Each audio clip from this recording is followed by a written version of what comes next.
Welcome to Live Daf, your online Daf Yomi Shir. Shalom Aleichem, welcome back to today's Daf Yomi, which is Shabbos Daf Kuf Mem Gimel, on Daf Kuf Mem Beis and Beis, 3 lines from the bottom. It says, Gemara Tama de Chazi L'Umtza. The Gemara related a story where Rava placed a knife, which is a non-muksa object, on a bar yoina, on a small bird, a raw bird. And Rava said, not to worry. Technically speaking, this bird wasn't even muktzah. So he placed the knife on it in order to move it. But he said, really, I didn't need to place the knife on it because this bird was never really muktzah to begin with, since it's suitable for consumption. One can eat the soft meat of a raw bird, even in its raw state. So it's suitable to be eaten by a person on Shabbos, so therefore it's not muktzah. Says the Gemara, Tama de Chazi L'Umtza. Apparently the reason why it's not muktzah is because it's suitable to be eaten raw. L'umtza means in its raw state. But otherwise it would be considered muktzah. Apparently Rava holds that although this bird can be fed to an animal, so it has another use to it other than human consumption, that wouldn't be sufficient. That wouldn't be enough to make it not muktzah. You need to be able to feed it to a person. It needs to be suitable for human consumption. Why? Because the bird is designated, is meant to be eaten by a person. Something which can be eaten by a person is not usually fed to animals. Therefore, apparently Rava seems to be working with the sheet of Rabbi Yehuda, who has a broad application of muktzah. He holds that something needs to be prepared, designated for Shabbos use, in order for it not to be considered muktzah. As opposed to Reb Shimon, who maintains, well, only something which is inherently unsuitable, something which is actually useless, that's considered to be out of bounds, off limits, and muktzah on Shabbos. But merely lacking preparation, that's not considered muktzah. So Rava, who tells us that you can only move this piece of meat because a person can actually eat it, but otherwise he would consider it muktzah, despite the fact that technically it can be fed to an animal, that wouldn't suffice because it's not prepared for that purpose. It's not designated for that purpose. Therefore, it would be considered muktzah. Says in Lememra, shall we say the Rava Karbi the Svirle, that Rava holds like Rabbi Yehuda, that lacking preparation equals muktzah? Va'amar Rava l'shamei, didn't Rava tell a servant, Tavali bar avza, roast for me a duck, this is on Yom Tov, Shadi mei l'shunra, and throw the me'ayim, the stomach or the intestines, to the cat. Apparently he does not hold of Rabbi Yehuda by muktzah. Why? Let's take a look at Rashi. 2 lines from the bottom. Beginning of the words Rabbi Yehuda b'Mesachas Beitza, Tavali bar uvza b'Yom Tov. So roast for me this bar avza, this duck, v'shadi mei l'shunra, and toss the me'ayim, the stomach, to the cat. Alma metaltalu mishum shunra. Apparently, Rava allows him to move the me'ayim on account of the fact that it's suitable for a cat. Va'afagav de idna lechazi la'adam. Although currently on Yom Tov it's not really suitable for human consumption, the owner wouldn't eat it because it's not really proper and appropriate to eat this type of food on Yom Tov. So really it's unsuitable for Yom Tov use. However, yesterday when they shechted the bird, the duck, lo adam habukaimi, it was certainly designated, it was meant to be eaten by a person and not designated for animal use. So how can he move this thing on Yom Tov? Since it was designated for human consumption currently, that's not available. So it should be muktzah, because it wasn't prepared or designated for an animal use. So this thing is inherently unprepared for animals. It's meant to be eaten by a person. Right now a person can't eat it, so it's muktzah. So apparently Rava, who allows moving the bnei me'ayim even on Yom Tov, does not hold of Rabbi Yehuda, does not hold that lacking preparation. For instance, in this case, the fact that it's lacking the preparation for animal use, he doesn't hold that that is considered muktzah. So this seems to contradict the statement said earlier that the bird needs to be suitable for human consumption. The fact that it can feed it to an animal, that's not sufficient to remove the muktzah status. So the two statements of Rava, the statement of Rava regarding the bird and the story regarding the duck, seem to contradict each other. Says the Gemara Hassam over there by the duck, given the masrach, since he knows it's going to spoil if he lingers, if he lets it sit around until nightfall, until after Yom Tov when he finally can get to eat it. So he knows it's going to get spoiled. Dati iluvemi esmel. So from yesterday already, when he shechted the duck, he already knew he's not going to leave it around. He's not going to end up eating it himself. Rather, he's going to give it to a cat on Yom Tov. So indeed, it was designated and prepared for that purpose. Continues the Gemara, it's actually pretty reasonable. The Rava Rabbi Yehuda Svirle, and indeed Rava holds like Rabbi Yehuda by Muktzah. The Darish Rava, because Rava taught, he announced, Isha loisikanes lebeisa eitzim. A woman should not go into a wood shed, litel mehen oid ud, to remove from there a rod, a pole, because as Rashi explains, stam eitzim lahasaka nitnu. So speaking on Yom Tov, that the wood is generally destined and designated to be used for firewood as fuel. And it wasn't prepared to be used for a rod for domestic use in the kitchen. Therefore, you can't use that wood for this purpose. Rava continued, number 2, v'ucha nishbar, a rod which broke on Yom Tov, asala sika b'Yom Tov, he can't use it as fuel. He can't burn it on Yom Tov. Why? Lefisha masikim b'kelim. One is allowed to burn kelim. Vein masikim b'shivri kelim, but one may not use broken kelim, which had their status changed on Yom Tov. It came into Yom Tov as a kli, as a utensil, and then it broke, and it's considered noilad. It's considered as though it's a new entity. It was created anew. It turned from a kli to a broken kli. Therefore, according to Rabbi Yehuda, that's considered to be muktzah. This wasn't meant to be used in this manner. It's lacking achana, it's lacking preparation. Shema mina, says the more. Indeed, we hear from here that Rava concurs completely with Rabbi Yehuda with regard to muktzah, as we interpreted earlier from the story of the bird. Continues the Mishnah. One may remove from his table atzomais, bones, uklipin, peels, shells. Tosfos explains that these things are roi for machal behema, is suitable for animal feed. So Beis Shammai maintains one can actually directly move them off the table. He can interact directly with the muktzah. He doesn't need to do it indirectly. Beis Hillel, no, you can't do it directly. Misalik esatavel kula.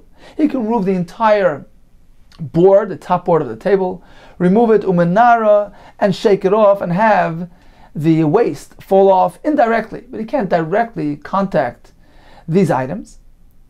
Now apparently, this machlekes is based on the discussion we had earlier regarding muktzah.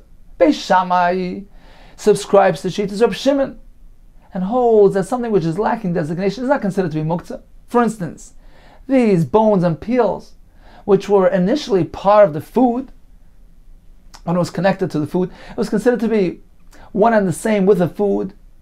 Now that it got separated from the food, and it's only suitable for animal feed, nevertheless, Reb Shimon maintains that's not muktzah, because it's not inherently useless. It's perfectly usable for an animal. Therefore, it's not muktzah. That's Shittas Beis Shammai. So you can go ahead, take off these items from his table, even though he's handling directly. However, Beis Hillel apparently subscribed to Shittas Rabbi Yehuda. That's something which has a status change on Shabbos. It turned from being a part of a food, and now became animal feed. That's a change of status. It was transformed into something new. That's considered to be lacking preparedness. It's considered to be something undesignated. Therefore, it's considered to be muktzah, and the only way you can remove it is by doing it indirectly, shaking off his table. Continues the Mishnah. A similar halacha ma'avirim from shulchan. One way may remove from his table pirurin, small crumbs, pachas mikazais, smaller than a kazais, which is suitable for animal feed. V'ser shalafunin, the hair of beans. Varshim explains this to me. The pods, the inedible portion, the stalks or the encasement of the peas. V'ser adashim, likewise the inedible portion of the lentils. Because these things can be fed to animals, therefore they're not considered to be muktzah. Continues the Gemara, the Mishnah. Sfoig. What about a sponge? If it has a leather handle, then one can go use it to wipe off his wet table. But if it doesn't have this handle, you can't wipe his table because we're concerned that when this thing gets wet, he's going to squeeze it between his hands, between his fingers. So only if it has a handle, that removes that concern. Continues the Mishnah, benkach or benkach. Either way, nittel b'Shabbos, it can be handled on Shabbos. It's not muktzah. Rashi points out, we're speaking when it's dry. Ve'ena makabel tumah. However, it's not makabel tumah because for something to be makabel tumah, it needs to be listed in that list of various types of materials that the Torah presents as having the ability to makabel tumah. For instance, wood, beged material, matechas metal. But this sponge, perhaps we're speaking about a natural type of sponge. So anyways, this thing is not something which is makabel tumah. So a quick summary regarding the sfeig, regarding wiping with it. If it has a handle, that's okay. Otherwise, one should not use it. Regarding moving on Shabbos, that's perfectly allowed in either case. In either case, it's not makabel tumah. Continues the Gemara. So getting back to the opening statement of the Mishnah where Beis Shammai say you can handle the muktzah directly, since it's suitable for animal feed. Beis Shammai subscribes to Rabbi Shimon's shita, whereas Beis Hillel say you can only do it indirectly. Apparently they hold like Rabbi Yehuda. Amar Rabbi Nachman, ein anu ein lanu. We don't rely on the version stated in this Mishnah. Ella, rather, we must reverse things. Beis Shammai ki Rabbi Yehuda, uBeis Hillel ki Rabbi Shimon. Actually, the correct way is that Beis Shammai hold that one cannot directly interact with this muktzah, this animal feed, which is considered to be unprepared for its current use. So one must do it indirectly by shaking off the table. Whereas Beis Hillel indeed are the ones who are lenient, and they are the ones that hold like Rabbi Shimon. Continues the Gemara, Ma'virim from Shulchan Pirurin. So he removes the crumbs, but he doesn't get rid, he doesn't throw them away, he doesn't destroy them. Mesayelei Rabbi Yechon, this is in support of Rabbi Yechon, the Amar Rabbi Yechonon Pirurin she'ebem kazayis, crumbs that are smaller than a kazayis, is smaller than a shir achila, which is generally kazayis. Even so, asur la'abdam l'yadu, one may not manually destroy them, he must treat them with respect. So he removes them from the table, but he doesn't destroy them. Continues the Gemara, Se'er she'afunin. So the Mishnah listed a list of various materials which can be removed directly off the table, the pea pods, the lentil pods, etc., because they are suitable to be fed to animals. Says Ramani Rab Shimoni. Apparently this Mishnah right now is following Rab Shita's Shita, the Leslie Muktzah, who holds that there's no Muktzah concerning it. Let's take a look at Rashi right off to the side, on the right side, the Leslie Muktzah. Apparently we're following Rab Shimon. Why? The Rabbi Yehuda? Because if we would be following Rabbi Yehuda's Shita, then we would have a problem. Because before Shabbos, meaning at the entry point of Shabbos, these materials were not suitable, were not designated for animal use, because the food was with it, meaning it was part and parcel of the food. It was bottled to the food. It had a status of ma'achal adam. Today, he's removing the food from this inedible portion, turning it into animal feed, which is considered to be unprepared for that purpose. Because we work with the entry point of Shabbos to determine the status of something. In this case, it wasn't classified as animal feed at the entry point of Shabbos. It's considered to be technically unprepared for this purpose, for this use. So according to Avid, this would be muktzah. Apparently the Mishnah here, which allows movement of these objects, is following Reb Shimon's Shita, who holds that ultimately it's animal feed, it's suitable, therefore it's not muktzah. If so, Ema Seifa, let's take a look at the Seifa of the Mishnah regarding the sfeig, the sponge, sfeig mishleis hachiza. If it has this handle, mekanchaboy, you can wipe with it v'imla, but otherwise, ein mekanchaboy, you cannot wipe with it on Shabbos. Asan Rabbi Yehuda, apparently this follows Rabbi Yehuda's Shita, the Amar Dovar Shem Neskaven Asr. When a person does a Maisa which results in an incidental malacha taking place, which wasn't really part of his initial intention, it's a Dovar Shem Neskaven, it's still Asr. So apparently the concern here with the sponge follows Rabbi Yehuda's Shita, because he's not being miskaven, he has no intent to squeeze the sponge out of its liquid and do a malacha of dash. He's merely trying to sop up the moisture on his table. Apparently we're following Shittas Rabbi Yehuda, and not Shittas Rabbi Shimon, who holds that a davar shein miskaven is mutter. So we seem to have a steer here. One portion of the Mishnah says, well, there's no muktzah because we're following Rabbi Shimon. Then the Mishnah proceeds with the Issa of davar shein miskaven, which is Rabbi Yehuda's opinion. Says the Gemara, in this case, I feel Rabbi Shimon might, even Rabbi Shimon agrees that it's asa because it's inevitable that the moisture, the liquid, will get squeezed out of this sponge if it doesn't have a handle. Abaye and Rava both said, Moide Reb Shimon. Reb Shimon agrees to Rabbi Yehuda, B'psik reishe v'lo yamas. If one chops off the head of a chicken, you expect it not to die, it's inevitable. Here as well, it's inevitable that the moisture will become squeezed out of the sponge if it doesn't have a handle. Therefore, even Reb Shimon holds that it's also. Continues the Gemara, Hani gar inen, regarding these pits, the tamri armaisa, the date pits. Tamri are dates, and armaisa are poor quality dates, which are dates which are fed to animals as well. Therefore, the pits are not considered to be muktzah, even according to Rabbi Yehuda, because the entire fruit, the entire date, with the pit inside, can be technically fed and is designated also for animals. So there was no status change. There was no transformation. When he pulled the pit out of the date, it began as animal feed and ended as animal feed. So therefore, shori l'tiltolinu, one may move the pits, hoil v'chazyan, since they're suitable, agav imun, on account of their mother, meaning on account of the fruit. While it was still in the date, it was all classified as animal feed as well. So even according to Rabbi Yehuda, it would be okay.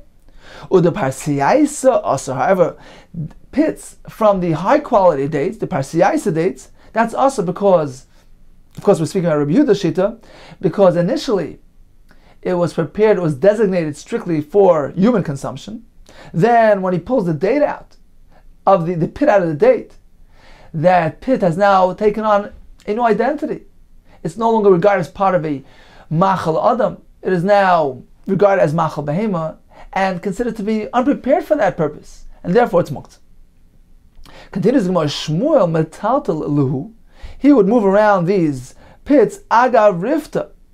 He would move them on account of bread. So we're speaking about the higher quality date pits. So despite the fact that they're muktzah, he would place them on a piece of bread and then carry them in that manner. Now Tosfos explains that Shmuel technically held that there was no muktzah consideration at all, because he holds like Reb Shimon that these are not considered to be muktzah since they're suitable for animal feed. Rather, he's concerned about perhaps creating the wrong impression. He was concerned about public perception, lest they derive some type of leniencies from what he's doing. Therefore, he needs to be extra careful. And he did it in this manner. He did it derech chumrah, to use it, to move it around only with the bread. Now, the fact that he used bread for this purpose, says the Gemara, apparently indicates that Shmuel letamei. Shmuel is concurring with his own opinion stated elsewhere, the Amar Shmuel, oisa adam kol tzarchu apas. One may use bread for all his needs, as long as he doesn't actually degrade the bread. But for instance, in this case, that he's using the bread to allow him to move the muktzah, that's okay. Continues the Gemara with several other descriptions of other Amiroim, how they handle these pits. Rabba metaltalu agav lekana demaya. He would move around these pits on account of a bucket of water. So he would place the pit inside, and he would carry it indirectly on account of this bucket. So this is a way of avoiding direct contact with the muktzah. Rav Huna Beit Avishur Avadu Kigraf Shel Rei. He did as follows. He went ahead and he piled up these pits before him until they became so many that he became repulsed from it. It was mos. It was like a graf shel rei, meaning a utensil which contains waste. Where the Chacham allowed a person to actually lift this muktzah item to get it out of the way on account of its repulsiveness. Here as well, he formed this mountain, this mound of this pile of date pits until it became mos, had a status of a graf shel rei, and then he had no problem directly handling these pits and moving them out of the way. Can one go ahead and form this graf shel rei lechatchila, initiate it? Okay, if it's there, you remove it, but go ahead and fashion this pile of date pits, which is something repulsive, which will compel him to move muktzah. So Rav Ashi didn't agree with this approach. Apparently, Rav Huna Beit Avishur held that's okay, because he's not bringing something repulsive here. He's merely eating. It's derech achila. It's resulting in a pile of pits being created. That's okay. It's simply a consequence of his eating activity, and therefore There's no concern of the fact that he's making Grav Shor Chatchila. It's simply a product of circumstance, and certainly once it reaches the point that it repulses him, he can go ahead and remove it. Continues the Gemara, Sheshes Zorklu bi Lishnei. He would toss them to the other side of the table using his tongue. So he avoided direct contact with these pits. Rav Papa Zorklu Achorei Amita. He would throw them behind his bed. This way they just landed there, out of the way, out of sight. He didn't need to go ahead and remove them any further. Apparently Rav Papa threw it using his hands. He didn't insist on using his tongue. He simply took it out of his mouth and tossed it aside. Apparently he held, even though he's directly touching it, it's not really called direct interaction with muktzah, because it's called part of the eating process. Removing the pit out of one's mouth is just part of the eating procedure. So therefore it's not considered to be a direct contact of muktzah. He simply took it out of his mouth and tossed it aside. Concludes the Gemara, Amru Olav Rabbi Zechariah ben Avkulas. So they related regarding Rabbi Zechariah that he did as follows. He would turn his face, he would turn himself behind the bed. Rashi says the bed that he was lying on when he ate. So he would turn around, v'zarkan, and he would toss it behind the bed. This way he avoided contact with these pits altogether. So it seems like these Amoraim would conduct themselves in a stringent manner to avoid this whole discussion, this whole interaction with the pits which were extracted from these dates. So in summary, we learned regarding things that are suitable for animal feed, which are sitting on a person's table. For instance, atzomois klipin, peirudin, little crumbs, sayar of afunin, adoshin, edibles of these peas and beans.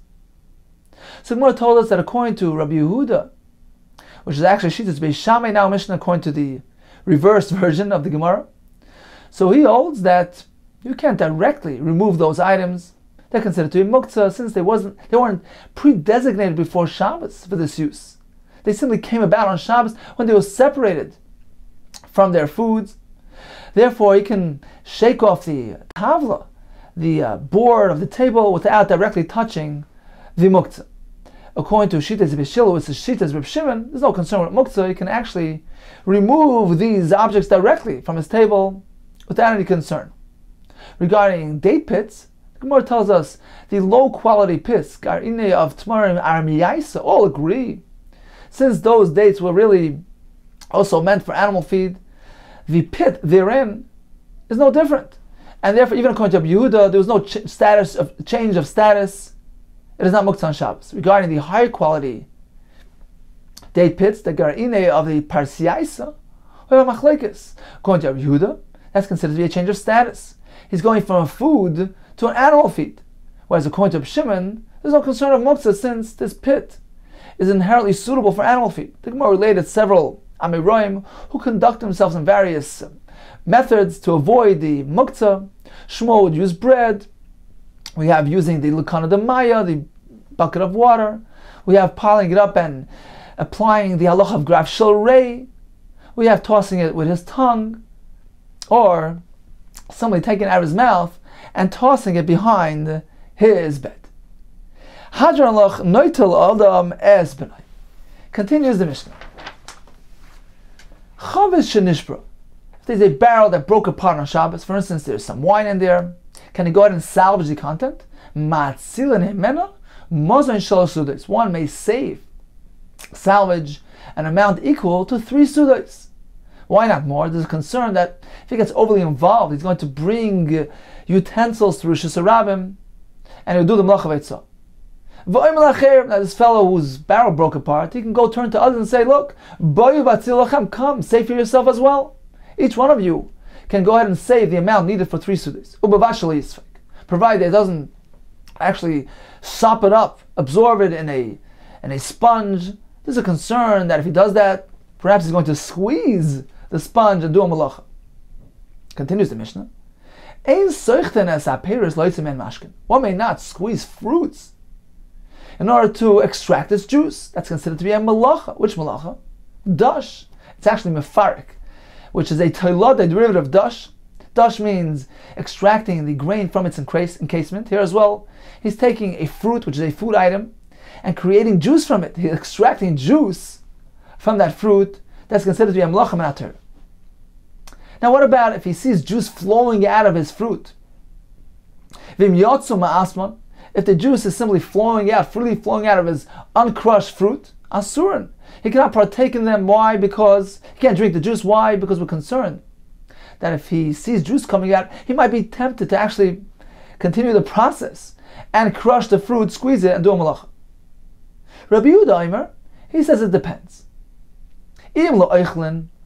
If the reason for him gathering these fruits, the reason for him storing the fruit was for the sake of eating it, he never had an intention of squeezing them and producing juice, in which case there's no concern. The juice which exudes out of this fruit is mutter because he doesn't even want the juice. He wanted to eat the fruit. There's no concern that he's going to go ahead and be tempted to squeeze it. However, if he initially stored the fruit for the sake of juice, to produce juice out of the fruit, then Hayotzim and Asr Bid agrees. The juice emanating from this fruit is Asr for concern that he might be tempted to actually squeeze the fruit further. Concludes the Mishnah, Chalis Dvash Sheriskem Erev Shabbos.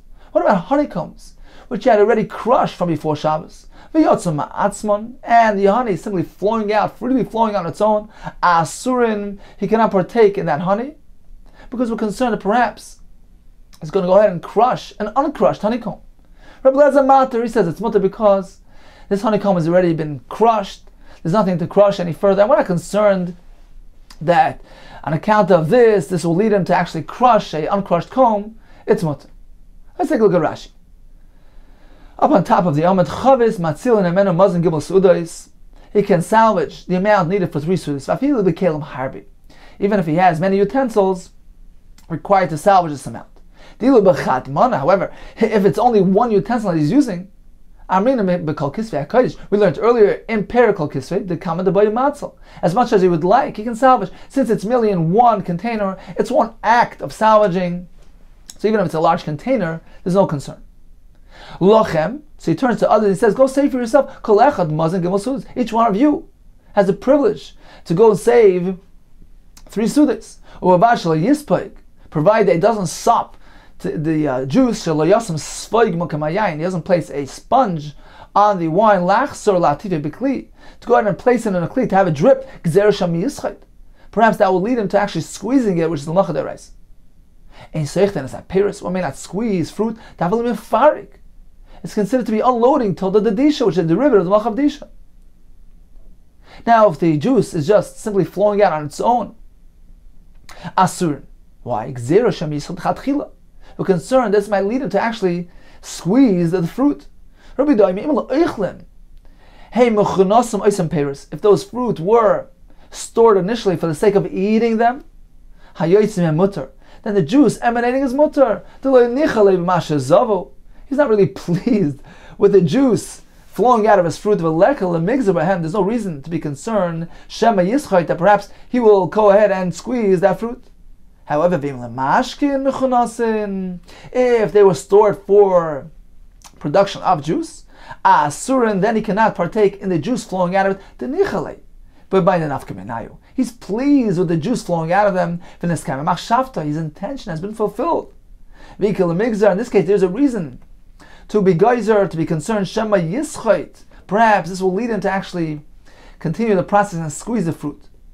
This is what the Gemara tells us in Beitza, the Tama, the Mashkin Zavu, the reason why one may not drink juice which is flowing freely from the fruit, Mishum Shema Yischatu, is the reason is perhaps he might go ahead and squeeze the fruit.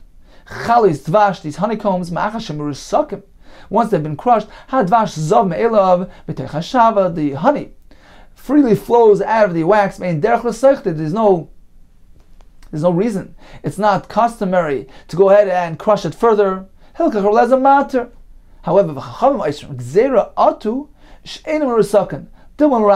concerned that perhaps if we allow him this might lead him to actually go ahead and crush an uncrushed honeycomb. Continues the Gemara. Tana, we learned in the Bryce regarding a barrel which broke apart. Lo yispeg b'yayin. He shouldn't go ahead and mop up the wine. He shouldn't go ahead and tap the oil with his hands. In this way, he's going to gather the oil. So the reason for the first halacha of Yispek B'yayin, Rashi already told us, is a concern of schita.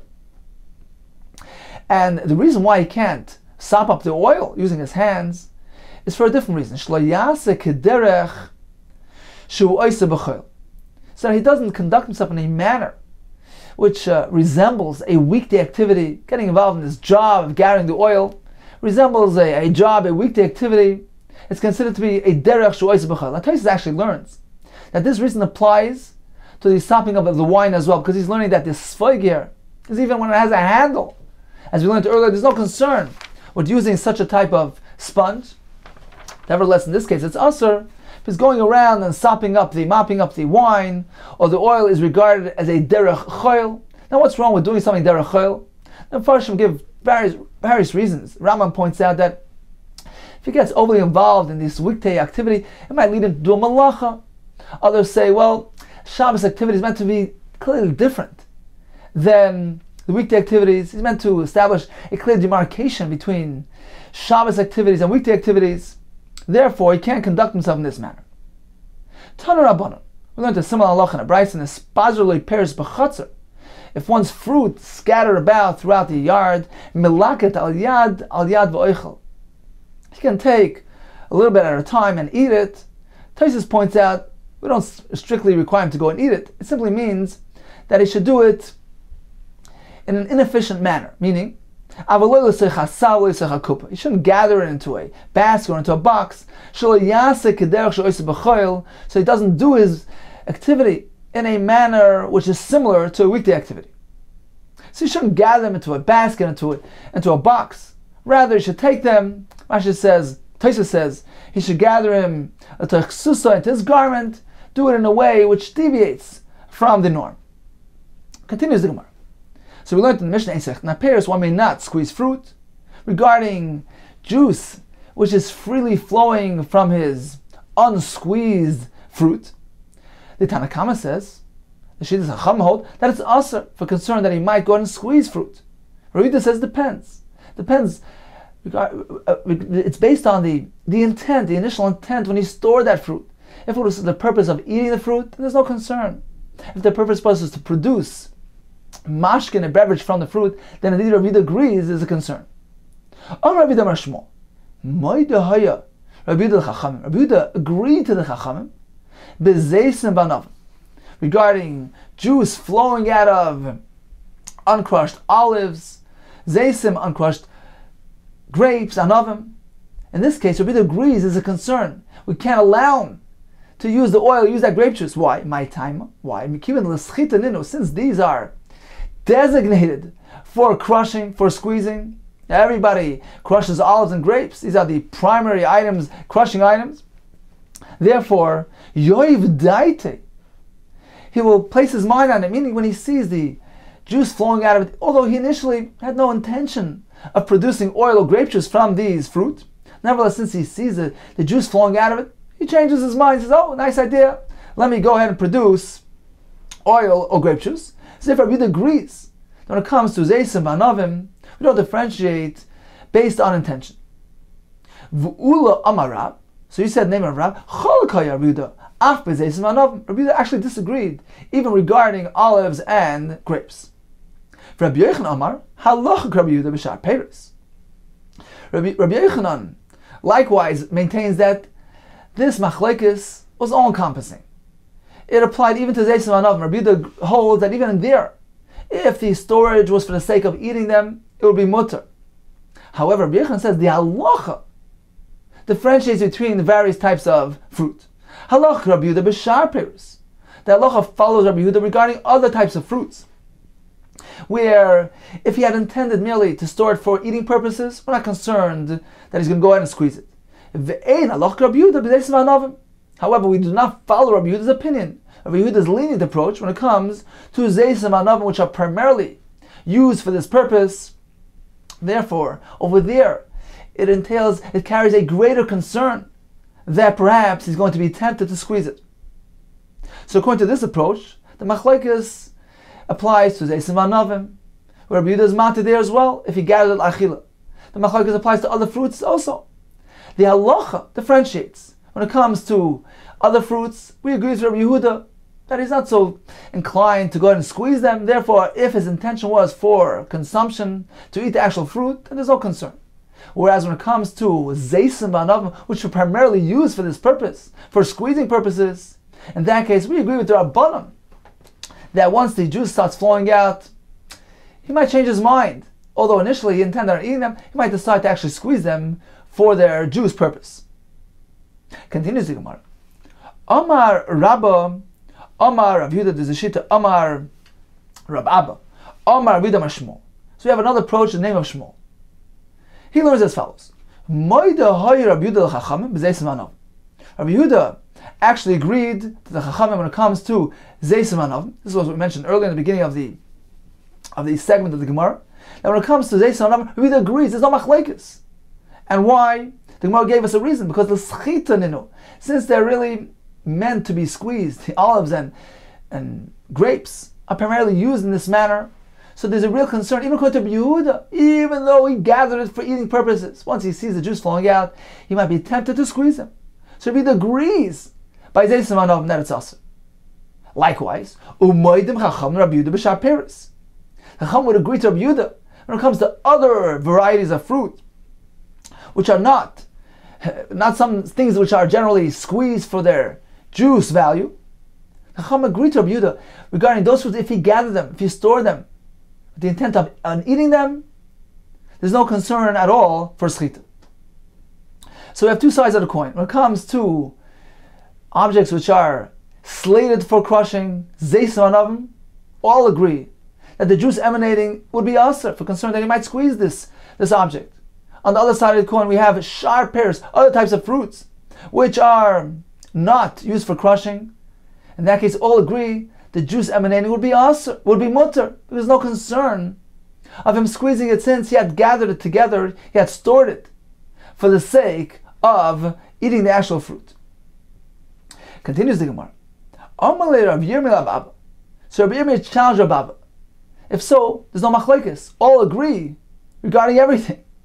When it comes to Zeisim Anavim, all agree that it's us. Regarding other fruit, all agree that it's mut. El b'may pligiv. So when is there a machlekes between the Chachamim who say juice will be aser, and Rav Yehuda holds that free-flowing juice coming out of fruit which were stored for eating purposes is mutter?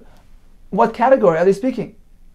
Amalei, so he responded, when you go ahead and invest your mental effort and you go investigate, you'll figure it out. Amar Nachman Yitzchak mistaver is logical, is reasonable, that the machlekes actually pertains betusim v'rimonim pligi. The machlekes is regarding berries and pomegranates, which is an in-between category. It's not something which is primarily used for crushing, nor is it something which people don't crush. Some people would crush it. So it's that in-between state, where some would and some won't. There, we have a machlekes between the Chacham and say, well, we're concerned if he sees the juice coming out, he might be tempted to crush it. Whereas Rav Yehuda says, if he gathered it and stored it for actual consumption of the fruit itself, there's no concern. If he sees some juice coming out of it, he'll change his mind. In his mind, this thing is food. It's not something which is slated for crushing. And therefore, there's no concern. Let's see Rashi inside. So Rashi here is around 25 lines from the top, beginning with the words, Moide Rav Yehuda b'Zeisim. So the Gemara tells us that Rav Yehuda agrees to the Chachamim regarding juice flowing out of olives, despite the fact that he stored them for their food value to eat them, not to produce oil from them. The juice which flows out of them is asur. Why? The kivan the ruben l'schita kaimi. Since the majority of the grapes and the olives are slated for squeezing and crushing to produce oil, to produce wine. That's why ki also de mashke. So when these fruits have turned into juice, he sees juice flowing out of them, he decides, he has a change of mind, decides, well, it's a good idea, let me go ahead and use it for that purpose and squeeze it into juice. This is one approach to the Gemara. The other approach was, no, Rabbi disagrees even when it comes to these types of fruit. I feel why? Since these particular ones were stored and gathered for the sake of food. Therefore, there's no concern that he's going to squeeze them. And getting back to the first approach, which was Shmuel's approach, we have three categories. When it comes to fruits which are generally crushed, the majority of them are slated for crushing, or Ravida agrees is a concern.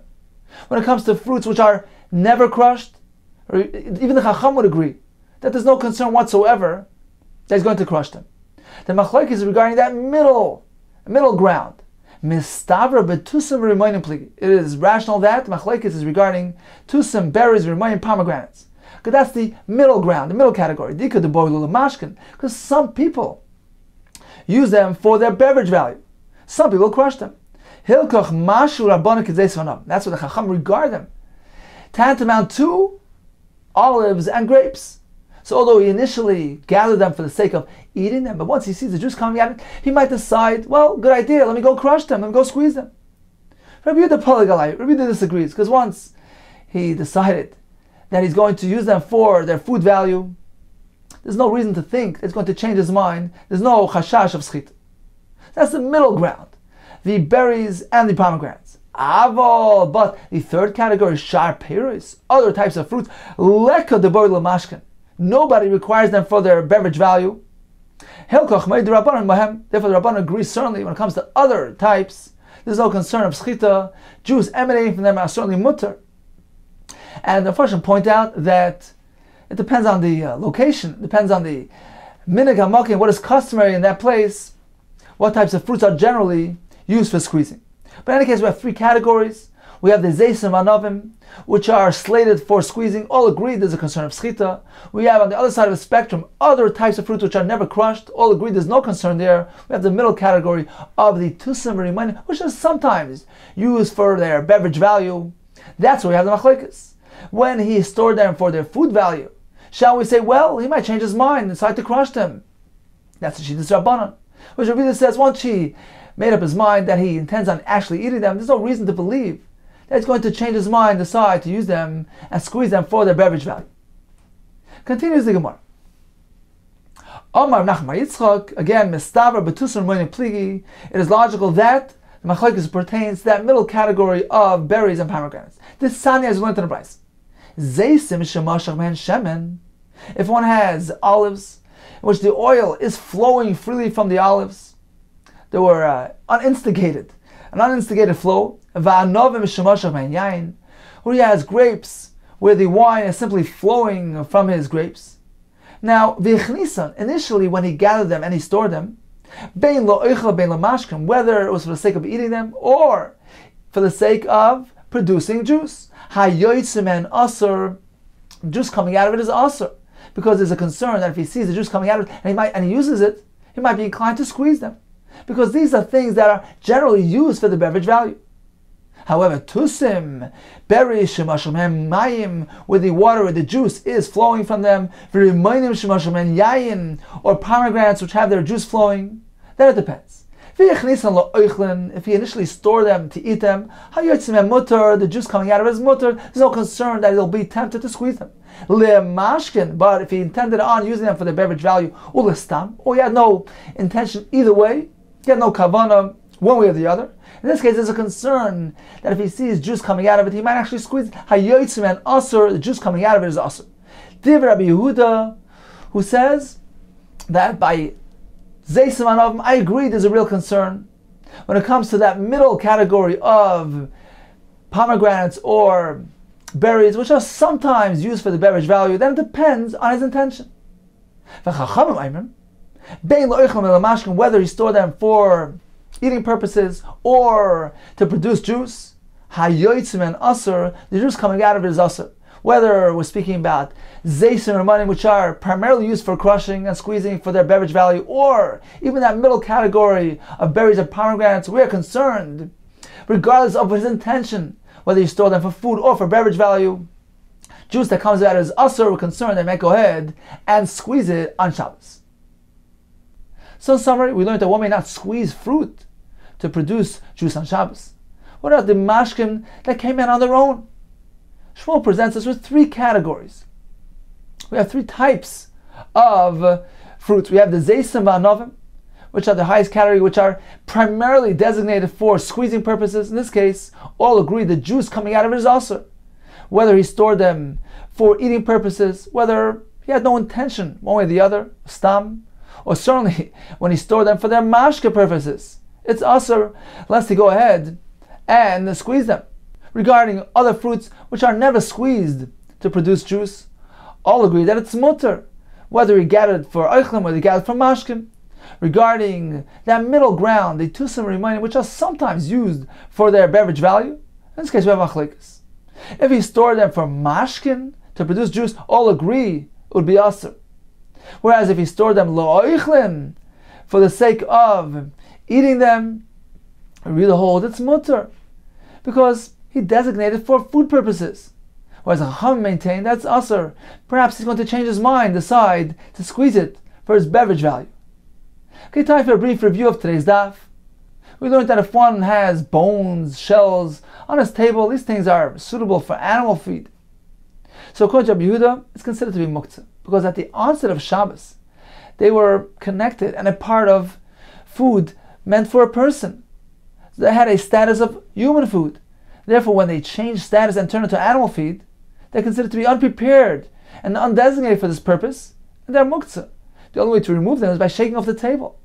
Whereas according to Shimon, since they're inherently useful, he can feed them to his animal, they're not considered to be muktzah, and he can directly handle them, he can remove them off his table. Regarding date pits, well, if they're low quality dates, which are generally fed to animals as well, then all agree that there was no change of status when the pit is extracted from these dates. It began as animal feed and it ended as animal feed. All agree they're not muktzah. Regarding the pits of high quality dates, that involves machlekes and Ridam Shimon. The Gemara related several methods of discarding of these pits and avoiding the topic of muktzah. Regarding a sponge, so if it has a handle, one can go ahead and absorb some juice with it. Whereas if it has no handle, he cannot use it to sop up liquid for concern that he might squeeze the sponge. In either case, whether or not it has a handle, he can move this sponge on Shabbos if it's dry, and it is not makabel tumah. We learned in the Mishnah if a barrel breaks up on Shabbos, he can go ahead and salvage an amount needed for 3 meals. He shouldn't mop it up with a sponge, lest he go ahead and squeeze that sponge. And we learned in the Gemara that he shouldn't do something which resembles a weekday activity as well. Regarding squeezing juice out of fruit, he can't do that on Shabbos. What if there's free-flowing juice coming out of his fruit? Shmuel tells us we have 3 categories. Fruit which are generally meant for squeezing purposes, for their juice and beverage value, zeisim anavim in this case. The juice flowing out of it is asur according to all shittas, regardless of the circumstance. Regarding fruit which are never used for the beverage value, all agree that it's mutter because there's no concern of squeezing. We have that middle ground, tusim v'rimayim, which are sometimes used for the beverage value. That way machlekes. According to Rabbi Yehuda, if he stored them to actually eat them, then there's no concern that he's going to squeeze them. Whereas according to Chachamim, even in this case, there's a concern that he might change his mind when he sees the juice flowing out of it. He might come to squeeze it. All agree, if he stored these fruits for the sake of mashkin to produce juice from them, all agree that the flowing juice would be asur for concern that he might go ahead and complete the process and squeeze the fruit on Shabbos.